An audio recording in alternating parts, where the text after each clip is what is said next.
Welcome back to my channel. Life 4.7 million years ago. Close your eyes and imagine stepping out of a time machine into a world untouched by human civilization. The ground trembles beneath your feet as herds of giant elephants, ancient ancestors of modern ones, move across a golden plain. The air hums with the cries of birds, insects, and distant predators. Towering grass sways in the wind, and the horizon stretches endlessly under a blazing African sun. This isn't just nature, it's survival in its rawest form. Every moment here is a test of strength, instinct, and luck. Among the tall grass, a small group of creatures moves cautiously. They are not quite human, yet no longer apes, Australopithecus afarensis. These early hominids walked upright, though awkwardly, balancing between two worlds, one in the trees, one on the ground. Their faces are flat, their arms still long for climbing, and their minds just beginning to awaken to thought. This was the dawn of humanity, 4.7 million years ago, and life was fragile. One of them, a female named Nara, leads her group toward the river. Her eyes dart from shadow to shadow, scanning for danger. She knows the smell of death, the scent of lions that stalk the plains, the quick flashes of crocodiles that wait beneath muddy waters. Her tribe is small, just 10 individuals. Every sunrise is uncertain, every step could be their last. Yet, even in fear, Nara carries something extraordinary. A spark of curiosity that sets her apart. The river ahead glistens like silver in the morning light. It's their lifeline. Here, they drink, gather fruits, dig for roots, and sometimes scavenge the remains left behind by predators. But even water brings risk. As they kneel to drink, a ripple breaks the surface, a crocodile surges upward, jaws snapping. The group screams in high-pitched cries, scrambling back to safety. The youngest among them clings to Nara's leg, trembling. The crocodile disappears again, leaving only ripples. It's a reminder. In this world, everything hunts, everything hungers. As the day stretches on, the heat grows unbearable. Nara leads them toward the shade of a fig tree. Its fruit is sweet and plentiful, a small victory in a life of endless struggle. They climb the lower branches and rest, grooming each other, picking off insects. The wind carries the scent of rain from far away. Thunder rumbles, deep and distant. Nara looks up. She doesn't understand storms, but she remembers their danger. The sound fills her with both fear and wonder. Hours later, the sky turns black. Lightning cracks across the horizon, and thunder rolls like the growl of an unseen giant. The wind picks up, whipping dust and leaves into the air. The others panic, screeching and clinging to the tree. But Nara doesn't flee. She watches. Her dark eyes catch something glowing in the distance, a tree struck by lightning, burning fiercely. Flames leap into the air, bright and alive, consuming everything they touch. Her heart races, but her gaze doesn't waver. The fire roars, a beast of heat and light. The others scream, terrified, scattering toward the river. But Nara stays longer than the rest. The heat warms her skin, the flickering glow fascinates her. It's dangerous, but it's beautiful.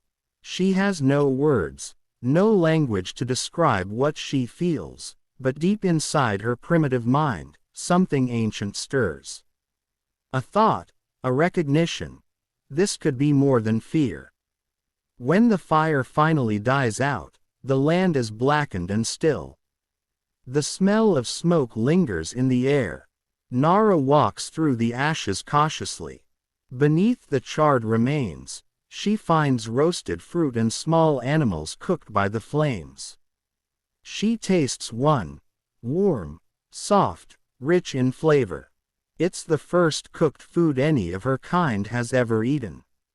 She doesn't understand why it tastes better or why her stomach feels stronger afterward, but she remembers it. That moment plants a seed in the mind of humanity. As night falls, Nara and her tribe climb back into their trees. The air is cool, filled with the distant roars of lions and the howls of hyenas. The fire's glow has faded, but its memory burns in her mind. She gazes toward the dark horizon, where smoke still rises faintly into the star-filled sky. She doesn't know it, but her curiosity, her refusal to run, has changed everything. This was the beginning of something greater than survival. It was the birth of thought, the spark of discovery. The same spark that would one day lead to fire, to tools, to speech, and to us. Millions of years later, when we light a fire or look up at lightning in the sky, we're echoing that first moment of wonder. Nara didn't just survive that storm, she awakened the mind of humanity. Time swept across the earth like a slow-moving river, carving away the old and giving birth to the new. Millions of years passed since Nara's time, and her descendants changed with the land itself. The world grew cooler and drier. The forests thinned into open grasslands where survival demanded more than instinct, it demanded intelligence. Out of these endless plains came a new being, Homo habilis, the handy man. Unlike Nara's kind, Homo habilis stood taller, with a slightly larger brain and cleverer eyes that studied the world instead of just fearing it.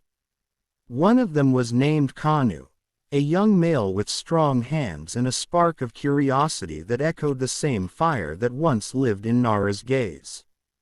Kanu's tribe lived in a valley rich with resources, streams of fresh water, fruit-bearing trees, and the bones of animals left behind by great predators. But danger was everywhere. Giant saber-toothed cats ruled the night, and packs of wild dogs prowled the day. Kanu crouched near a carcass one morning, the body of a wildebeest torn apart by lions. He waited, hiding behind rocks, until the lions moved on. Then, cautiously, he approached. His tribe watched from a distance. Most of them feared the smell of blood, it meant death. But Kanu saw something else. He picked up a smooth stone, another sharper one, and began striking them together. Clack, clack, clack, sparks flew, and chips of flint scattered on the ground. One piece came off with a razor-sharp edge. He touched it, cutting his finger slightly, and grunted softly, not in pain, but in understanding. With that new tool, Kanu cut into the carcass. The sound of tearing flesh echoed through the valley. The others crept closer, curiosity overcoming fear. For the first time, they tasted the rich, fatty marrow hidden within bones, food that fueled their growing brains and gave them strength unlike any before. The tribe learned quickly. By sunset, every member had a sharp-edged stone of their own. That day, they didn't just eat, they invented. Days turned into weeks, and the tribe thrived. They learned to use stones for everything: cutting plants, shaping wood, scraping hides, breaking nuts. Slowly, their world transformed. But progress came at a price. Predators no longer ignored them, they competed with them. One evening, as the tribe feasted near their cave, a shadow crept through the tall grass. A saber-toothed cat emerged, silent and massive, its golden eyes fixed on Kanu. Panic erupted. The tribe screamed and scattered, but Kanu stood his ground. He grabbed a burning branch from a nearby bush where lightning had struck earlier that day. The fire crackled and spat sparks into the air. The cat hesitated. It had never seen such light, such living heat. Kanu waved the branch and shouted, "Arah, guttural sound from deep within his chest. His tribe joined in, yelling and throwing stones. The cat snarled, confused, then turned and slinked back into the darkness. Silence followed. Then, slowly, the tribe cheered. For the first time in history, humans had driven away a predator not with strength, but with intelligence and unity. That night, Kanu placed the burning branch at the cave's entrance. The tribe huddled around it, eyes wide with awe.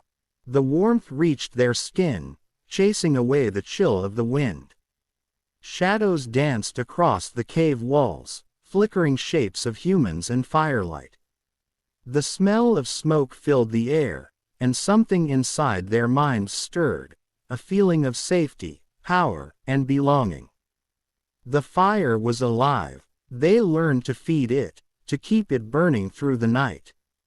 Soon, they used it to cook their food, discovering that roasted meat was easier to chew, tasted better, and gave them more energy. They didn't know it yet, but their bodies began to change. Their jaws grew smaller, their brains larger. Fire wasn't just warmth, it was evolution. Kanu watched the flames with fascination. His reflection shimmered in the glow, eyes burning with wonder. The others had fallen asleep, curled beside the fire, but he stayed awake, mesmerized. He didn't know what fire truly was, but deep inside, he felt it, an understanding that this strange light had changed everything. He looked up at the stars, bright and infinite above the valley. Somewhere in the depths of time, he sensed that his kind was destined for more, to rise above the beasts, to shape the world, to dream. Kanu's small discovery, stone and fire, would echo through millions of years, leading to everything humanity would one day become. That night, beneath a sky untouched by civilization, the first embers of human progress burned. The world around them was still wild, still deadly, but for the first time, humans were no longer just prey, they were becoming masters of survival. And as the fire crackled softly, painting the cave walls with light, the story of humanity's rise had truly begun. 100,000 generations had passed since Kanu first raised a burning branch against the night. The earth itself had changed. Ice blanketed much of the northern lands, carving mountains and freezing rivers.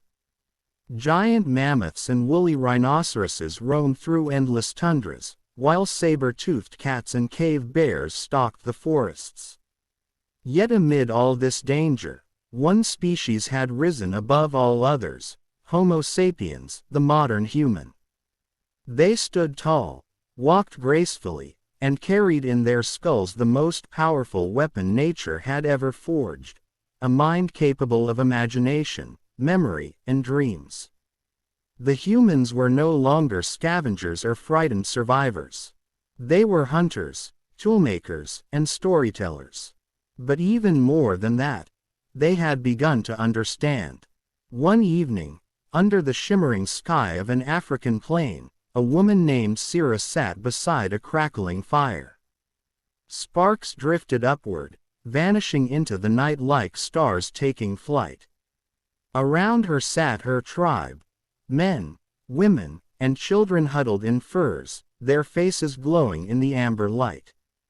They had traveled for weeks, following herds across rivers and rocky plains. The fire, their ancient companion, burned at the heart of every camp. It kept the cold away, cooked their food, and guarded them from predators. But tonight, it served another purpose. It told a story.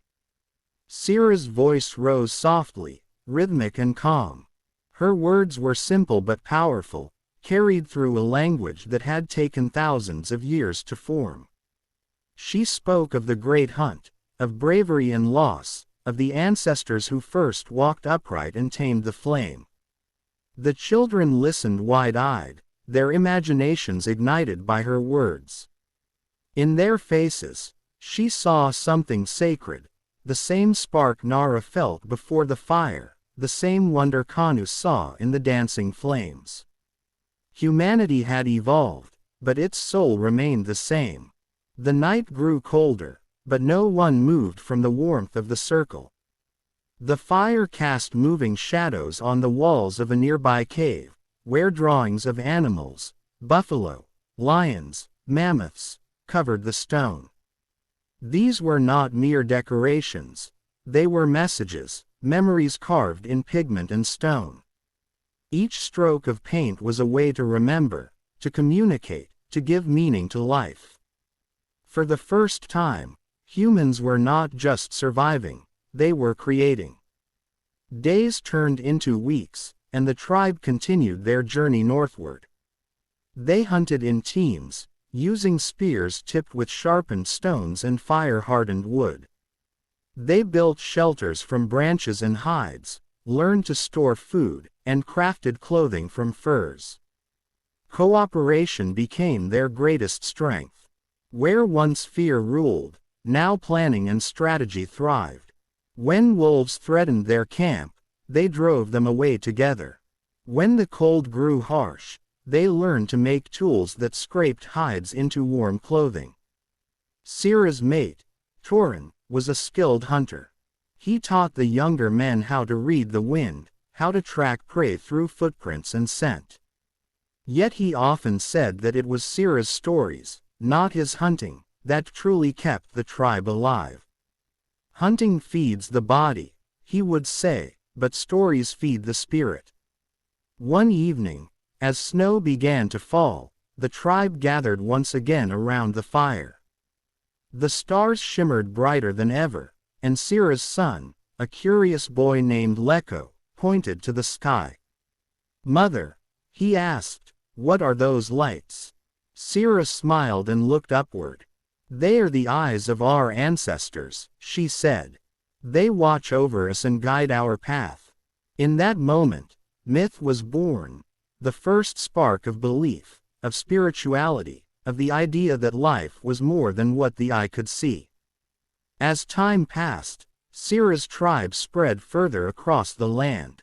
They crossed frozen plains and narrow rivers, following herds and seasons. Some of them ventured into new continents, carrying with them the fire, the tools, and the stories of their ancestors. Humanity had become unstoppable. Their hands shaped weapons, their minds shaped ideas, and their dreams shaped the world. The same fire that once terrified Nara now cooked food in every camp. The same stones Kanu once chipped now built the foundation of survival.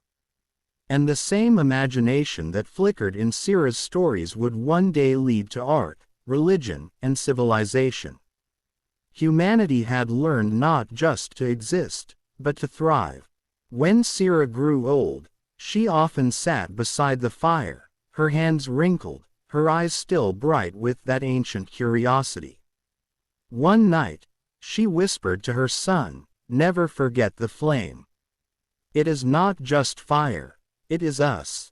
As the wind howled outside and the fire burned low, her tribe huddled close, their faces glowing softly in the dying light. Beyond them stretched a frozen world, silent and vast. Yet within that small circle of warmth lived the greatest force the earth had ever known, the human spirit. From Nara's first moment of wonder to Kanu's daring discovery and Sira's stories beneath the stars, the journey of humankind had been long and hard. But through fire, unity, and imagination, prehistoric humans not only survived, they created the first sparks of what we now call civilization. And so, every time we light a fire, tell a story, or look up at the night sky, we're continuing that same ancient miracle, one that began 4.7 million years ago, when the first human dared to wonder what it meant to be alive.